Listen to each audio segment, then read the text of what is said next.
Welcome to the Real Business Lifetime Lessons podcast, where Carolina business leaders get real about growth, grit, and leadership.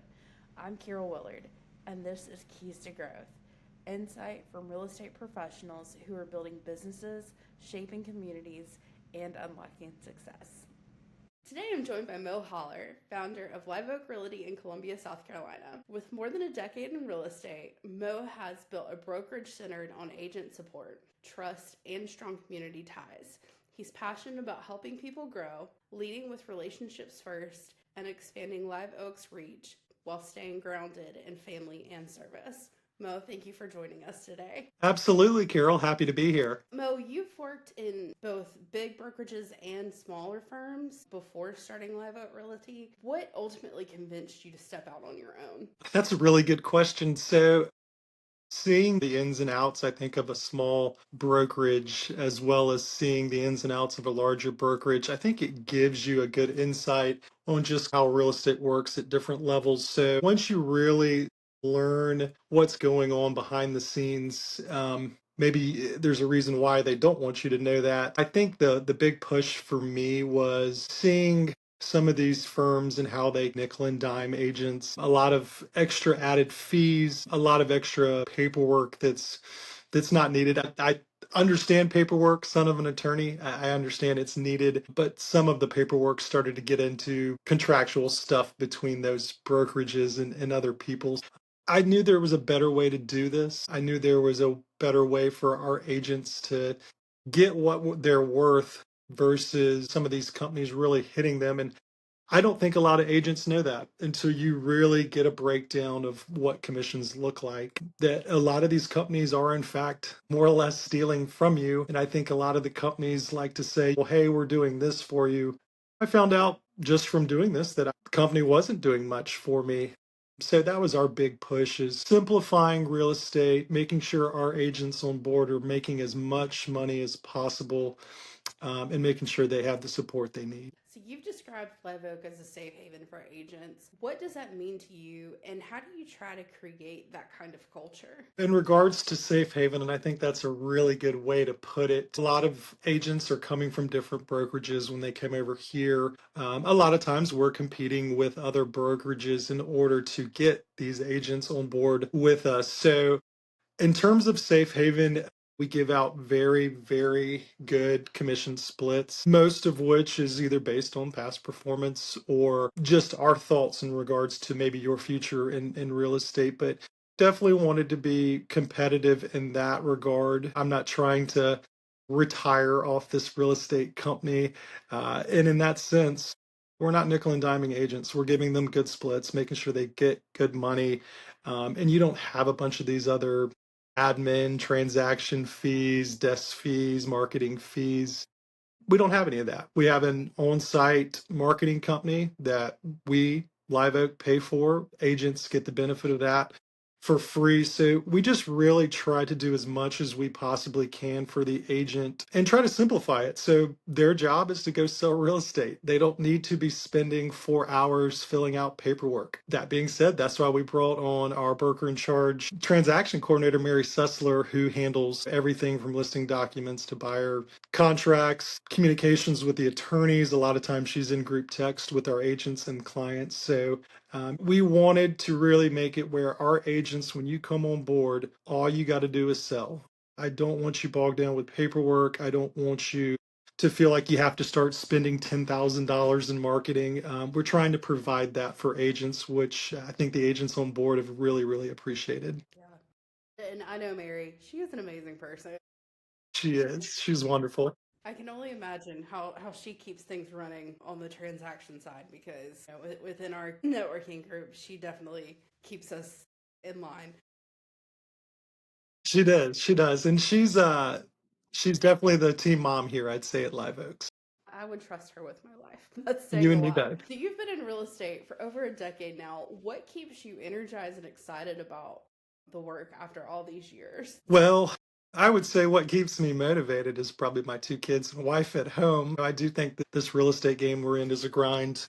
We started our company right when the market started to take a shift or a turn negatively. Us being able to persevere through what's not been the best market over the past 2 or 3 years kind of shows our makeup and shows that we're really ready to roll, especially once I think interest rates and the market picks up a little bit more in that regards. I think it's a good thing for us in terms of competitiveness. And as the market maybe starts to shift, I think things will potentially get better, but it's a grind. And we tell our agents that, the agents that got into this business in 2021, when all you had to do was have a pulse to potentially sell a home during the COVID years, those days are through. You actually have to work now. You have to do open houses, you have to market, you have to get yourself out there. You can't just sit in your pajamas and wait for someone to call you to go show them a house. That started to shift. I think that's kind of how the market was when I first got into it 13 years ago. So I had to grind when I first, started. Didn't have any sales real background besides wine sales for a year in Charleston. So in terms of motivated, energized, I think starting the company definitely energized us a little bit. And we've been really, really excited about where we're heading um, there. But helping people, I think, is fun. Helping our agents. I love to be kind of a problem solver or find solutions. So it's the perfect storm for me in this business because there always seems to be something that comes up. Really enjoy it. And getting to be a part of people's lives, I think, is really, really cool, if even for a brief moment. With being a problem solver for your agent, can you share a moment when helping an agent through a challenge was especially rewarding? So we work in a business to where when you hear crickets, it's a good thing, right? When you're not hearing from the lender, when you're not hearing from the other agent, when you're not hearing from your client, typically that means things are going well. Well, I'm a love language guy of words of affirmation, so I love to hear hey, good job, right? Or, we really appreciate it. Or, Mo, I don't think we could have navigated this without you. You kept us off all the landmines that were there along the way. So I would say a specific example of where we've helped an agent, and not to go too specific because I don't want to put too many names out there, but I think the biggest reward of it is when you have an agent that comes into a predicament, right? And they're trying to figure out what's the best route there, or where should we go from here, or who should I call. I am in no way the all-knowing, and I'm in no way the best agent, in the world. I'm constantly learning, constantly trying to figure things out. But Mary's been in the business for 20 plus years. I've been in the business for 13 plus years. We haven't seen it all, but I think we've seen the majority of it in terms of things that could come up or something that's similar in the past that's come up. So if you get a thank you from your agents, or if the deal just works out, them getting paid is, I think, almost satisfaction enough on my end, because we're trying to help. We want it to work out. Everyone's going for the same end game here of trying to close it down. So I just think there's something to it when you're able to help someone, whether it's a client or an agent that just kind of wants an opinion, or what would you do, or have you seen this before? It's good. A lot of times with clients, I get thank yous on just the credits we were able to get for repairs, or things we were able to get done, or how quickly some of my subs and a lot of the people that in our BNI group can get in there with. I think that's the biggest thing in a business, to where things can go wrong quickly. People are usually high intensity as well, and people can get ugly, right? So every once in a while, you'll have a client that really, really does appreciate it and really, really thanks you. And I think that's kind of what it's all about. I mean, I almost would say a good job is more important than the commission you make on any of these sales. That would, I think, be just an overall generalization of I just love to problem solve. I love to find solutions. And if I can help our agents in any way, or if Mary can help them in any way, we do it. We're one call away. Absolutely. With our BNI community, like, it's nice to have those relationships with people where when someone calls and they're like, hey, I need this done, like, you know exactly who to refer them to. Like, you know who you're sending to help your people. You know that they're going to do a good job. Agree. I always tell my clients, I say, well, I'll see them next Tuesday. I think there's something to be said about that. I mean, I think everyone wants to be accountable in the work that they do, but our BNI group does have a really good, I think, sense of accountability, and everybody in there. I always use the funny reference of, hey, I trust them with my life. I would let them watch my kids, and I feel that way about a lot of the people in there, especially some of the ones that I work heavily with. Home inspector, crawl space repair, HVAC, roofer insurance, a lot of stuff like that. I mean, most of those members in our BNI group, I've gotten to know really well. And it makes my job easier, right? I can't tell you how many times you send someone over and then your client kind of complains to you about it, and it just adds to the whole situation when you're like, I was just trying to send you this business to get you some business, but now it's turning into something else that I have to deal with. So everyone in our group, I think, is really good about customer service, communication, standing by their work. Real estate's not perfect.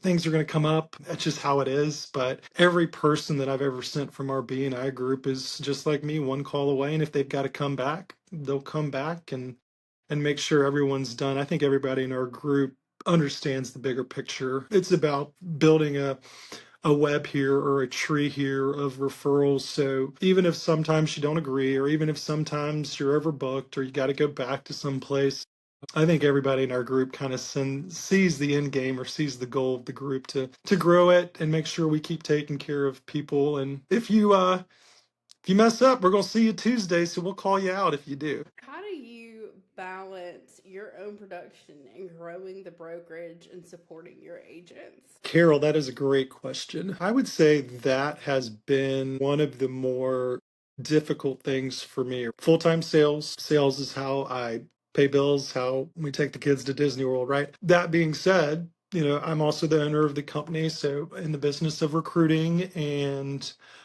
continual communication with our agents and support for our agents. It's something that I've had to learn along the way. It is very, very time consuming. You mix that with a 3 and 4 year old child, you're kind of getting pulled all over the place. And real estate's not really a business where we can set boundaries, right? If someone wants to talk at 8:30 at night, that's when they could talk. So we're talking at 8:30 that night. I think you just do your best to prioritize things as best you can. In a perfect world, and I tell people this, like, there's no such thing as you do 50%, I do 50%. It just never works that way. The percentages are never that clean. You just got to try to kind of balance it. And I think it's a lot of work-life balance, but in this case, it's like work-life business balance, which can be a lot.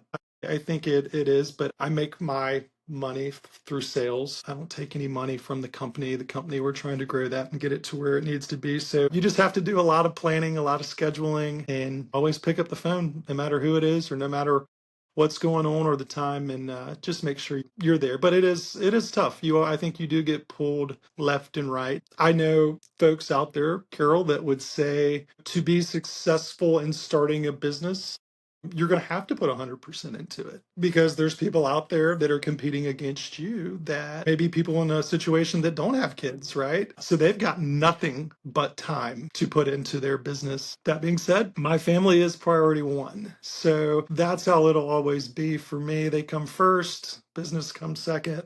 And then my sales, I think, would come third. So a little bit tough to say that, right? Because sales is how I pay the bills. I hate to hear that that comes, lower on the totem pole, but you got to kind of do what you can. And once again, sometimes you're getting pulled left, right, down, and up. But just do your best to breathe and set boundaries or set schedules, and I think it usually works out. But definitely don't sacrifice any of the business or the sales for your family. I'd say they're the most important to me. So I wish I knew how I could say the percentages break down there, but for fun, I'd say 90% to my family and my kids, and then 5 to the business and sales, just because I'd do anything for them. But it is hard. It is quite the game of give and take there. Yeah. You grew up in Columbia. Actually, we went to high school together. With growing up in Columbia and now working in that same community, how have those lifelong connections shaped your business? That's a great question. I always tell people that if you are going to practice real estate, it never hurts to practice real estate in the city that you grew up in. A lot of those relationships were fostered and built, and you didn't even realize it, right? I can use an example that a lot of people around here know. A lot of my friends and a lot of my friends till this day, we all played Palmetto baseball. And we all pretty much played in this big league I think from like 8 to maybe 12 years old, and it could be even younger than that. I've been a little bit removed from it, but it sounds like I will be getting back into it soon. But just not having to maybe start from scratch, I think is nice. I'm not a super salesy guy. First podcast right here, to be honest. So I think that may even kind of refer to it a little bit there, but I think that's the biggest thing in regards to it, Carol. What are you seeing in the Columbia market right now? Are you seeing shifts in buyers' expectations or new opportunities? Carol, another fantastic question. I would say I have clients now that have said this to me. Hey, it's a good market right now. Things are moving. It kind of lets me know once again that I just know and read too much about this to know that's not necessarily the case. So inventory is at an all-time high right now. Interest rates have come down. I think they had gotten as high as right below like 8 a year and a half ago. They've come down to 6.5, 6.6. I think some of our job reports over the past week have a lot of people calling for another rate cut or two, which will help. 3 years in this business with our company, been in it for 12, 13, but our company's only been in it for 3, and we started right in the middle of one of the worser markets and interest rates markets that we've had. But tell people now, quality sells, and quality will always sell, and location will always sell. That being said, inventory is at an all-time high. Buyers have plenty of options, and with the interest rates still, I would say, significantly high compared to moons ago, there are people that are still sitting on the sidelines. Withdrawal rates from contracts are at an all-time high, meaning I don't like that. I'm not comfortable. I'm getting out of this, which is never a good market to be a real estate agent. People, I think sellers they're still kind of putting their foot down in terms of listing prices, in terms of an all-time high as well of sellers are also removing their listings from the market at an all-time high now, which a lot of times is having too much pride to actually sell it for what it's worth, to be completely honest. So the market, it's been a little bit tougher. We're getting into third and fourth quarter. It was I think an all-time high in investor listings and secondary properties last year, which was a huge shift in that regards. You've got a lot of folks that have net worth money that are making moves. A lot of our first-time home buyers that are seeing what a monthly payment looks like at 6.6 or 6.5. A lot of those folks are a little bit hesitant. And you do have builders out here that are giving these crazy incentives to get crazy rates and closing costs and stuff like that. So we've seen a shift to a lot of first-time home buyers going to new construction just for the deals that are being offered there. But I do have some positivity, more so than I've had the past 2 years, to where interest rates are going. If we see anything 5% to 5.5 over the next year, I think that's where it hits perfectly for us. I think that's a very good rate to borrow against, and I think it's still a decent rate for a lot of refis that could happen down the road. So I think it's moving in the right direction, pending any crazy political, economical, worldly shift that happens over the next 4 or 5 months, which could happen. But Columbia stays pretty consistent, I'd say. The university is right down the road. We've got the hospital, good school zones, and then you've got a lot of development moving out. So overall, Columbia doesn't ever really get hit too terribly hard just because of being the capital, the business center, the university. It stays pretty consistent.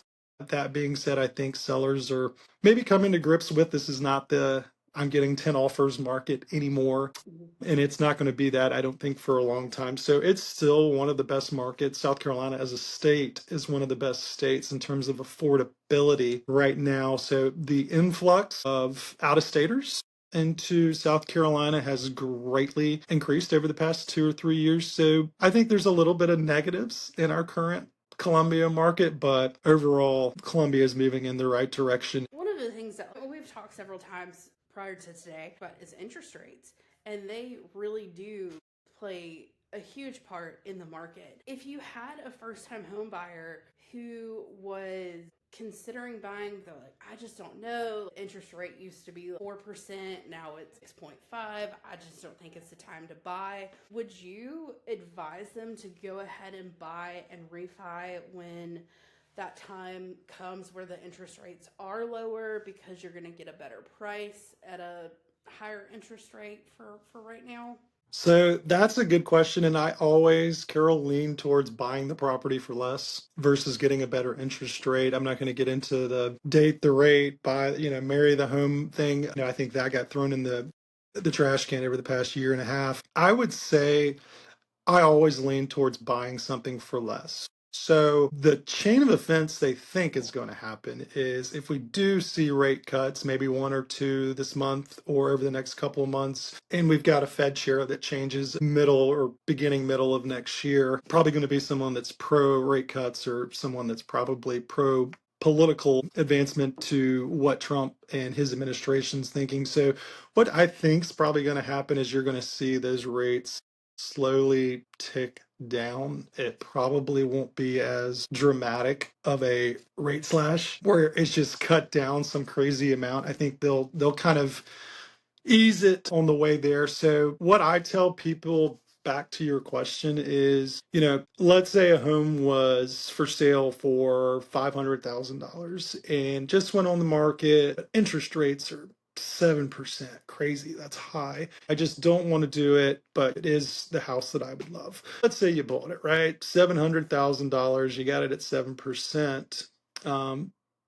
That same, or $500,000, you got it at 7%. That same house, if rates, let's say over the next year and a half, dropped down to 5% or 0.5%, that house increases in price by anywhere from maybe $50 to $100,000, and that's a generalization. It's happened since 2021 to many of my clients, and they sell their houses and they go, "Oh, this is great," because it sets them up on their next purchase because they've got a sizable amount of money. But I think it makes sense to buy now. I think no one can really debate the put money into my house, put money into my landlord's pocket.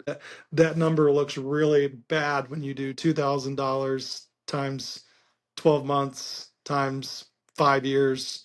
God forbid you were putting that into an IRA Roth or something like that. It would have done much better than just, supporting your landlord. But yeah, I mean, if you are currently renting, I don't think there's any argument towards just you probably should buy. I don't think you wait until the rates go down because I think that's going to push pricing up. So it's really six half a dozen, and then you say, well, my thought would have been, what if you bought it at 500 at 7%?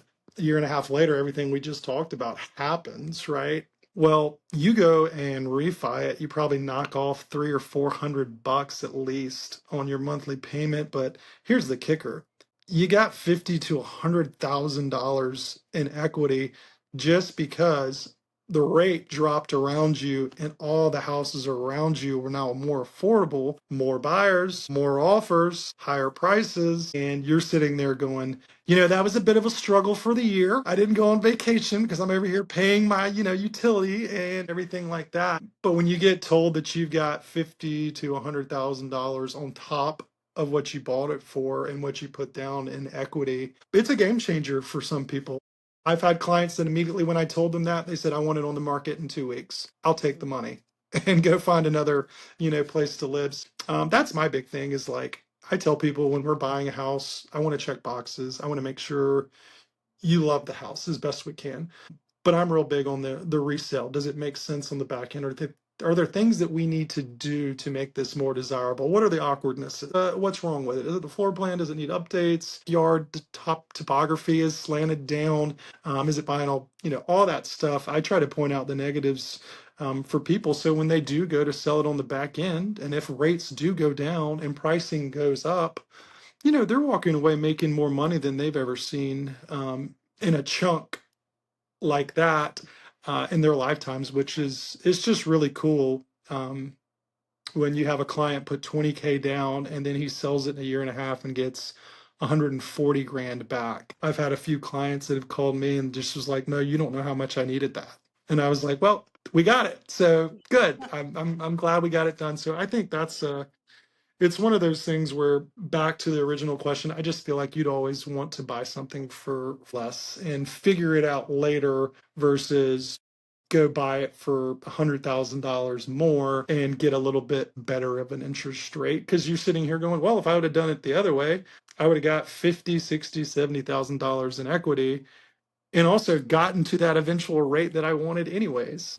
So why wouldn't I have just done that? And I understand that kind of biting the bullet and moving forward, there's a lot of hesitancy there, especially if you're a first time home buyer.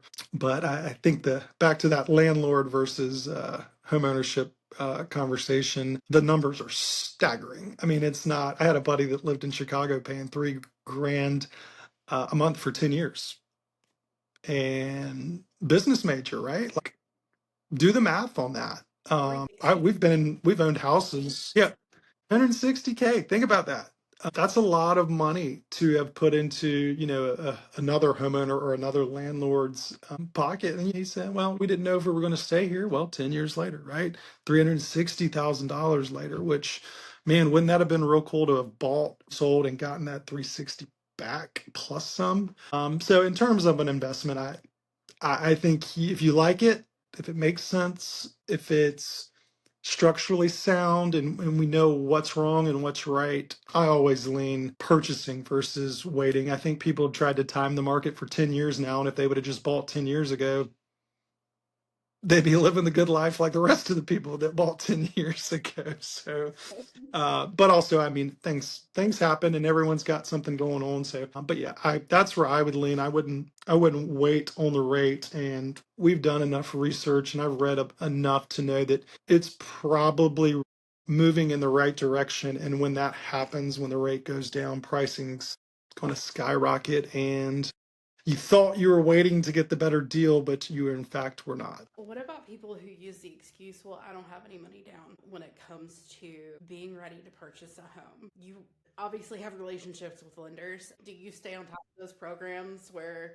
maybe they have like the first time homebuyers assistance program or things like that? Yeah, so I mean, there's a few of those I think out there, and there's a couple of grants and some things like that I know that they do for teachers and firefighters and policemen and stuff like that.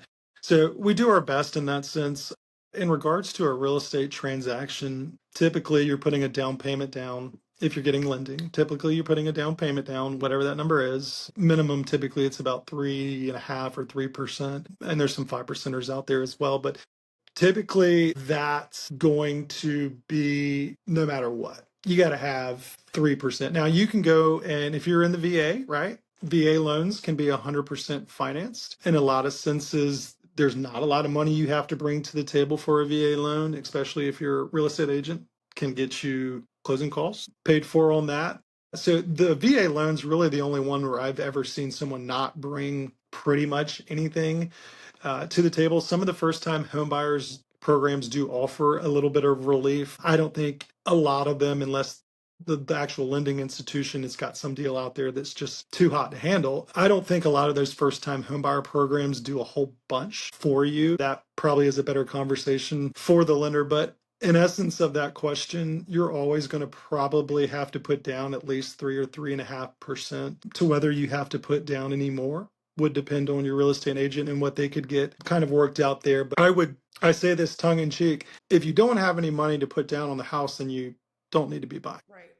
I agree with that. Right. I mean, unless you go to VA or something like that. I mean, because like, you're employed by the VA, you've got guaranteed income. There might be a reason, or it might make sense there, right? Like, even if you don't have a lot of money on hand, the VA loan I think may make sense there, but the majority of other people, you're going to need to at least save up 3 to 5% for that minimum down payment. And someone like me can make sure that you don't have to put any more than that down. But conversations like that, I usually put through the lender. So, it gets a little personal there. We're talking income, we're talking monthly payments, we're talking insurance, we're talking alternative revenue streams, a lot of stuff that, I appreciate a client privying me to, but when it really comes down to a lot of that stuff, I feel like is truly personal for the lendee or whoever's getting the lending to kind of go through with their lender, and whatever info they want to release to me. I think it always,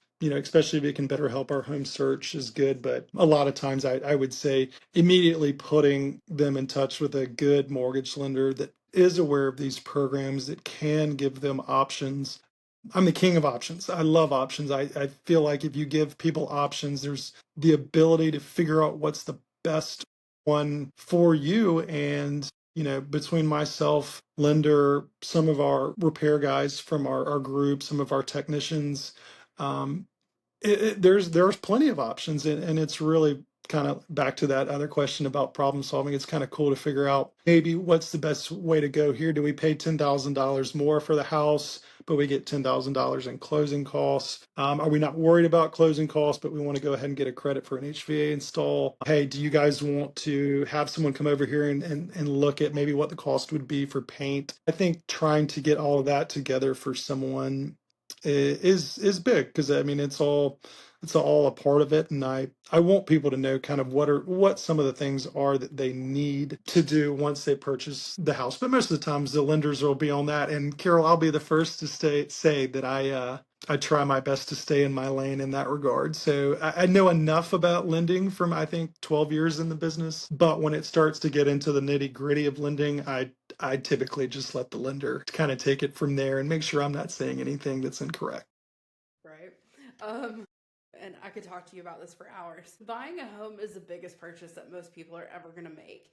Does that conversation ever come up about protecting that asset? And if it does, what does that look like? So that's another good question. And so protecting that asset, there's a lot of ways in which I think that can be interpreted. My big thing in terms of the investment standpoint of it is talking with them about what the resale looks like, right? Or what upfit on this house looks like. Or, hey, I know you don't have any kids, right? But we still need to be buying in the areas where there's good school zoning, because that's typically where the value stays and increases. And then more specifically, elementary school zoning. So something like that's a good example. I always tell people when we're looking at houses, I tell you the negatives. I don't like to tell you the positives. Everyone sees the positives, right? Those countertops are beautiful. I love that 6 burner stove. Oh my gosh, look at this freestanding tub. That stuff's great, right? But I want to know, and I want you to know as the client, hey, this third bedroom's a little small. Someone might say something about this. Hey, this bathroom, if you want to get this on the back end, we're going to have to go into this knowing that we have to update. Hey, are you guys going to be able to maintain this landscaping? The previous owner must have been spending a pretty penny to do it. So I try to give people, and it's easier said than done, right? Sometimes we're talking about $30,000-$40,000 of upfit once you buy it in terms of updates, right? Some people got the money to do it, some people don't. But I think the good thing is I try to tell people, here are some of the things that you should do, right? Here's some of the things that are going to help you with resale. Here's some of the things that are going to increase value. We've got sheets that show everything from adding a garage door to repainting the house, what on average that value can bring to you as a homeowner. So that's, I think, a good way that I do it. Not that I'm negative by any means, but I want you to know the negatives about the house. I'll be positive while I talk about the negatives, right? Which I say obviously jokingly in that sense. But the other part to that is, like, our HVAC inspector and owner, Ron Watts, he offers a maintenance plan where you can basically sign up with him, and they're going to come and check your unit, your ductwork, everything on a quarterly basis, right? So something comes up, like the unit could go out, but like stuff shouldn't change too much from when we had it inspected last. But over the course of 3 months, 6 months, 9 months, maybe it does, right? So I think it's nice to know you have someone like Ron at a very adjusted monthly price or quarterly price coming to make sure that that is all in order. Brian Cockman with Bug and Beast offers a similar service for crawl space. I can't tell people how significantly and dramatically terrible crawl space inspections are in a part of my transactional weekly basis. So I think having someone that's coming to check your crawl space, hey, we got termites, hey, we got some moisture issues, hey, we may need to put a dehumidifier in there, hey, if we don't take care of this leak, this could turn into something bigger. Because let's be honest, not many people are crawling in their crawl space. I ain't crawling in my crawl space. But I got no problem paying Bug and Beast, $30 a month to come and just make sure that everything that I got going under there is in good shape. You typically can see whether your roof is doing good or not, and that would have come up in the inspections. But having, I think, once again, our folks in our BNI group that can kind of keep an eye on some of your major potential problems that come up, I think that kind of helps protect your investment. But the number one rule of investing, I think, is use other people's money. But the number two rule in that regard would be that you've got to do some of these things in order to get it what you're trying to get on the back end. If you go in and you buy it and you don't do anything, there's not much I can do for you there. But I do think I try to lay out things that I would do, things I would recommend, things that have worked, as well as then try to put that homeowner in touch with people that I've used, that we've worked together before, where the results have been fantastic. And then from there, kind of take it. But I'm not an agent that just goes and shows you a house and you say, I like it, I want to put an offer in. That's immediately when I go into the negatives. All right, well, let's talk about this. So, exterior on the house is vinyl. It's a 3-bed, 1-bath. We only have 1 bath. So I kind of, how do I say, play devil's advocate in regards to making sure clients know, hey, this could come up. Hey, this is not a good thing. Hey, this has been sitting on the market for 90 days. You sure you want to buy someone else's problem? They've had a hard time selling it. Why do you think you wouldn't have a hard time selling it on the back end? And I think questions like that from an agent that's been in the game for a while are needed, right? I think there's folks that have gotten into this business and I do it part time and I just help some of my family out, or, just have a girlfriend or a buddy of mine that I'm going to help out with. I mean, part-time agents, we don't even compete with them, or agents that got in have gotten out. A lot of those agents, I think, just want to sell you a home and make commission. There's not one deal that's ever going to retire me in this business. So I expect to hear from you in 2 years. I expect to hear from you in 5 years. So if I don't have these conversations, if I don't do right from you, my ability to have a return customer is probably kaputs at that point. So that's a big thing for me. And I say this funny, but it makes sense, right? There's a good chance that you as a client are going to call me on the back end to list that house when you're ready to sell it. Do I want to resell a house that's easy to sell, or do I want to resell a house that's hard to sell? I mean, and it's pretty simple. And you say, well, Mo, like, it's not about you, it's about us at that point, right? Like, you also want to have a house that's easy to resell. So, like, if that's my mindset, I mean, that should be yours, right? I mean, it's not like I want to make my job easier. It's like, no, like, Carol is going to buy her second house. We need this to work out. It needs to close quick. Well, guess what? Remember those things I told you about? So now we've been on the market for 60 days and that one you wanted to buy, we might have to just release from that contract, and we don't want that. So I think buying a sellable house is a big thing. And I know that sounds kind of Captain Obvious there, but I mean, inventory's at an all-time high. So I'm not the only one that thinks this way. People aren't just going to go in houses now and go, yeah, good area, looks pretty good. We probably just need to jump on something. Nope. People are picking things apart. Well, I got to come in here and paint it.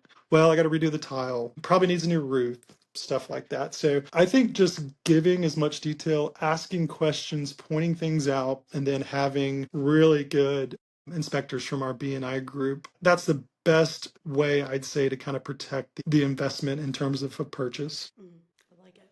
Well, Mo, thank you so much for joining me today. I could talk to you for like hours more about real estate Thank you, Carol. because I know you're passionate. You are the best. And I really enjoyed this first podcast down, Carol. So I really appreciate you inviting me to this. This was a lot of fun, and I hope I didn't ramble on too much. Thanks for joining me on Keys to Growth, part of the Real Business Lifetime Lessons podcast, hosted by Lifetime Insurance Agency, LLC. If you enjoyed today's conversation, make sure you're subscribed so you don't miss future insights from Carolina real estate leaders. And if you're a Carolina resident looking for health, life, or Medicare insurance guidance, our team is here to help.